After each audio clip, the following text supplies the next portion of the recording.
6 months after Flaggate, Sunnyside Estates was a different place, and so was Patricia Whitmore.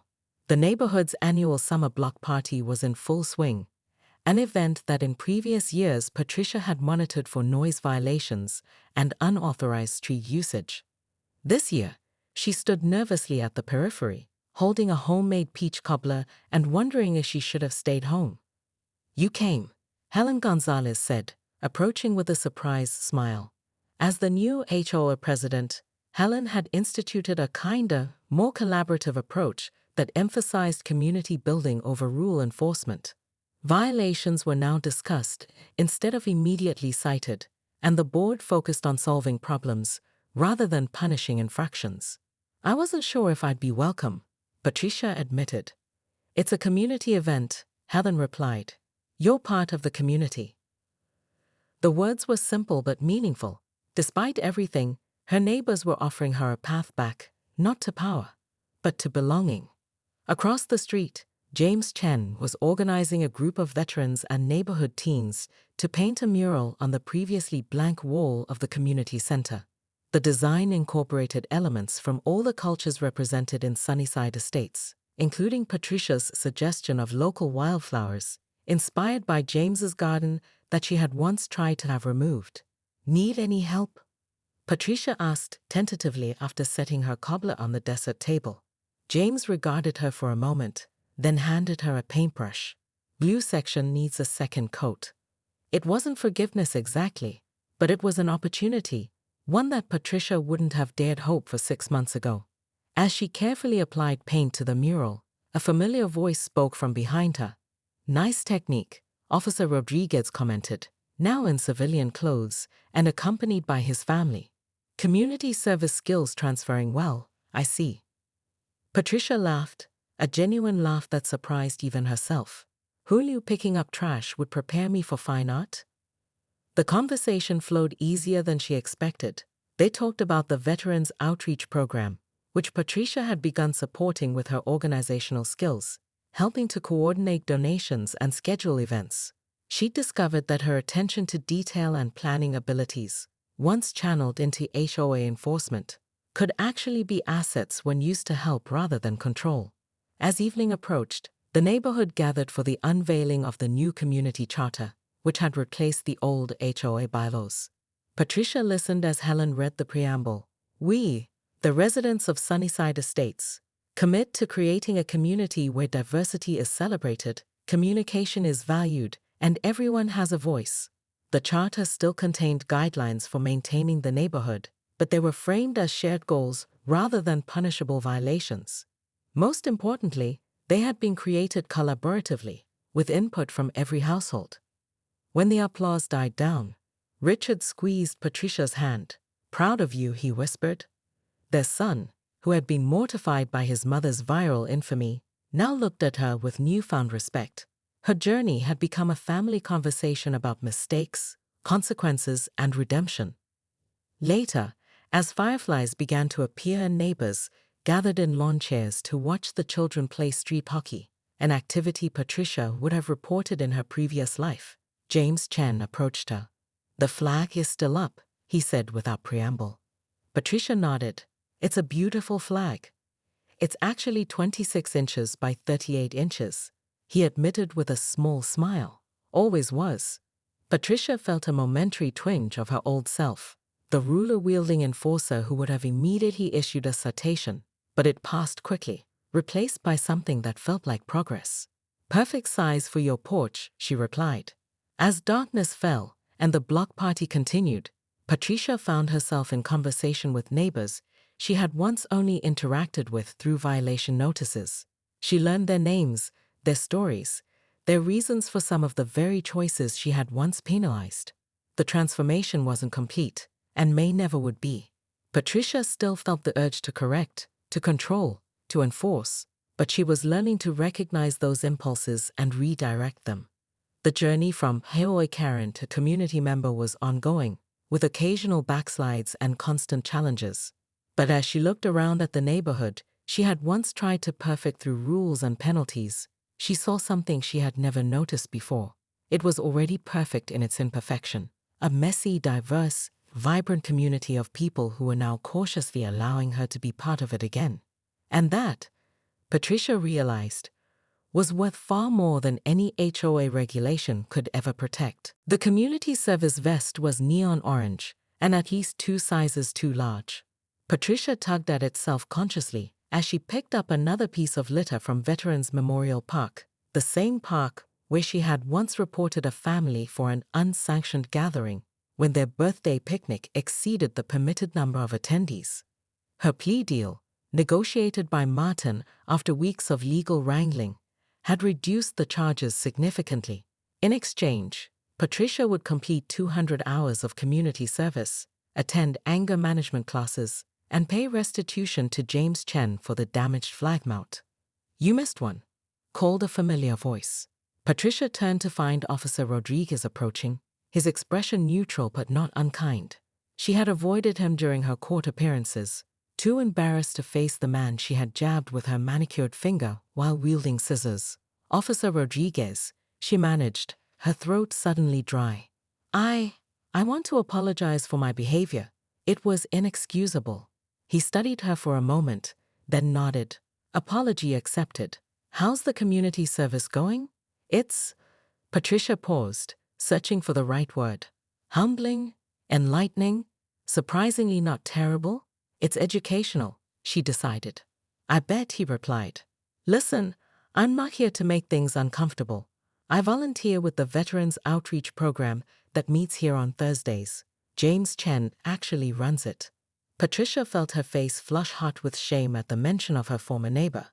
"I didn't know that. 7 combat deployments. Bronze Star recipient.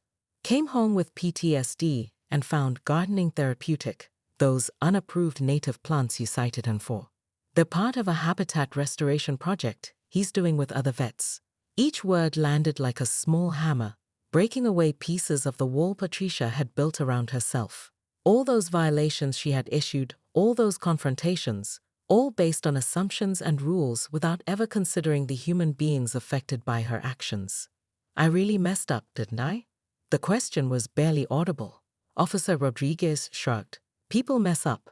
What matters is what they do next." Later that week, Patricia sat in her first anger management class, surrounded by others who had let their tempers override their judgment. The counselor, a serene woman named Dr. Rivera, led them through an exercise identifying triggers and appropriate responses.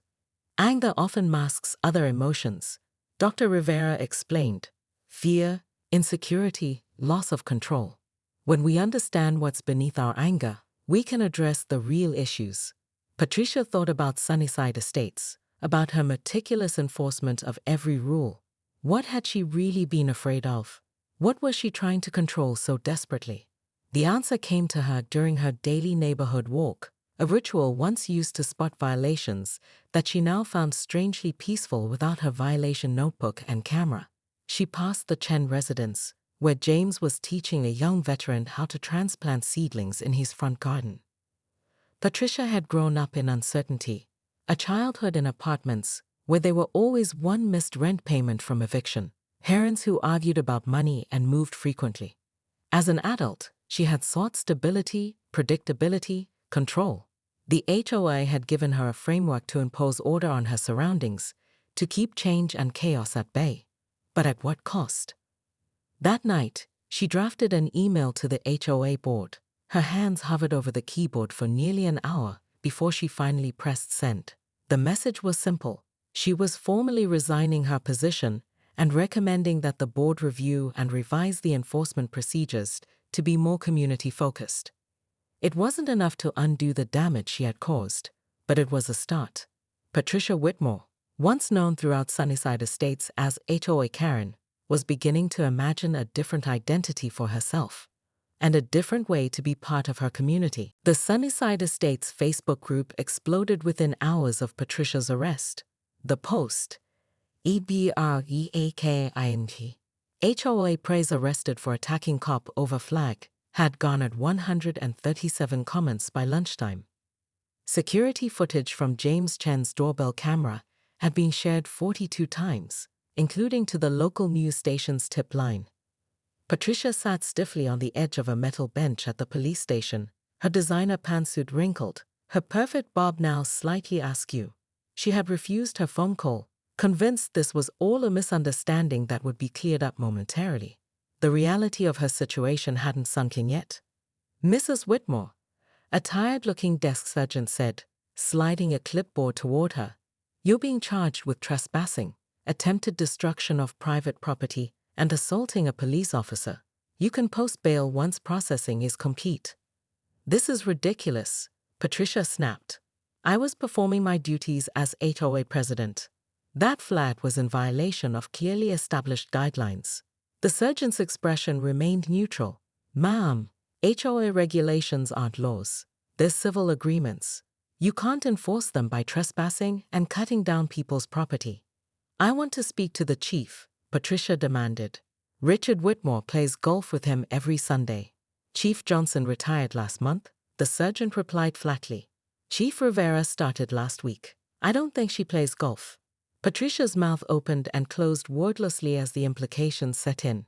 No connections to leverage, no strings to pull.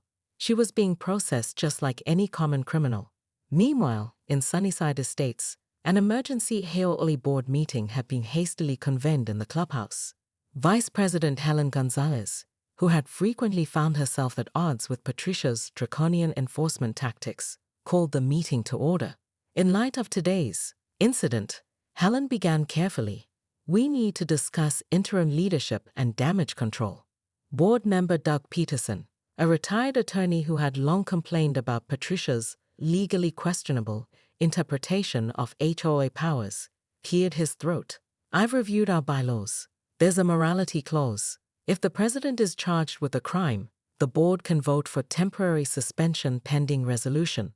"I second that motion," said Janice Liu quickly, another board member who had received a violation notice for wind chimes that Patricia deemed excessively audible. The vote was unanimous. Across town, Patricia's husband Richard was having the most uncomfortable conversation of his life with their son's private school headmaster. "I understand completely if Mrs. Whitmore needs to step down as fundraising chair," Richard said, his voice strained. "Temporarily, of course."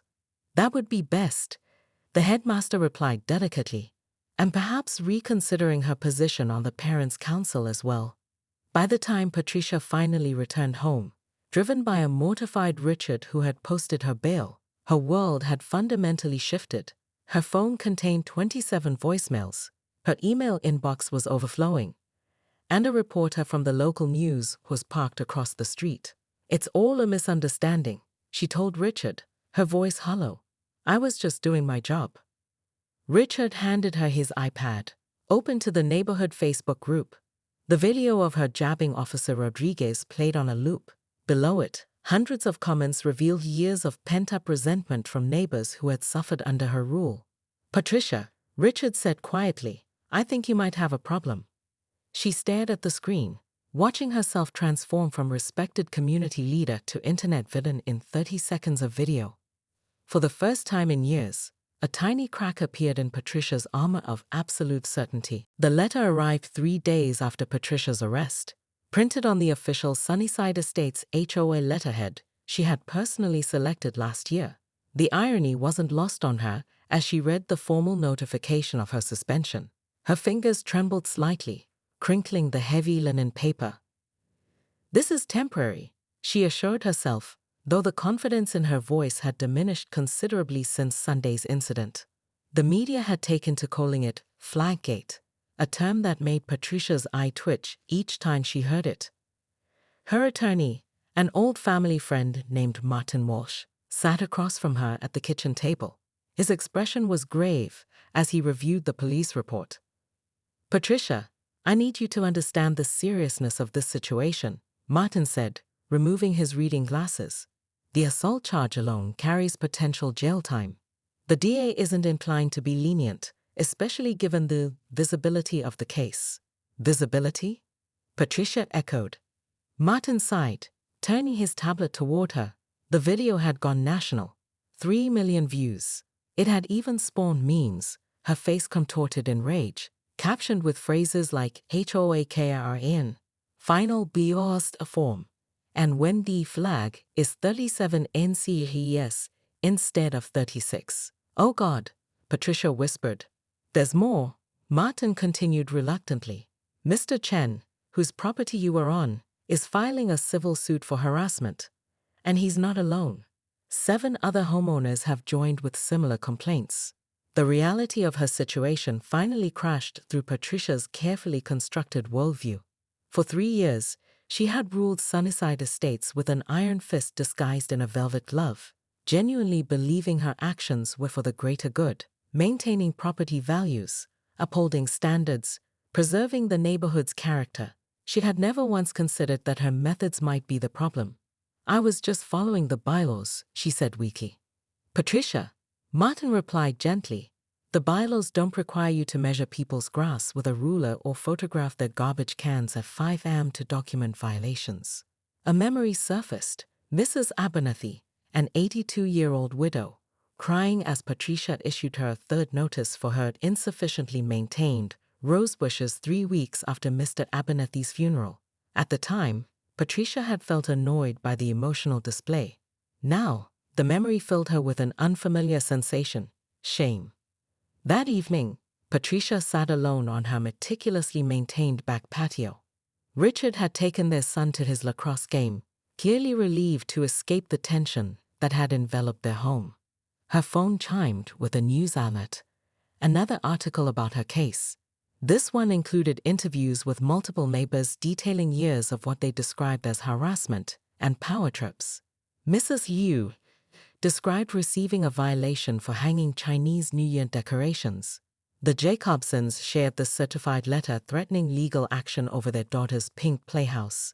James Chen revealed that Patricia had issued him 8 violations in 6 months, including one for displaying excessive patriotism. As darkness fell, Patricia found herself doing something she hadn't done in years, questioning herself. Had she really become the villain in her own neighborhood? Had her crusade for perfection turned her into someone she wouldn't even want as a neighbor? The sound of laughter drifted over the fence, children playing, adults chatting. A normal summer evening in a neighborhood where people actually enjoyed each other's company.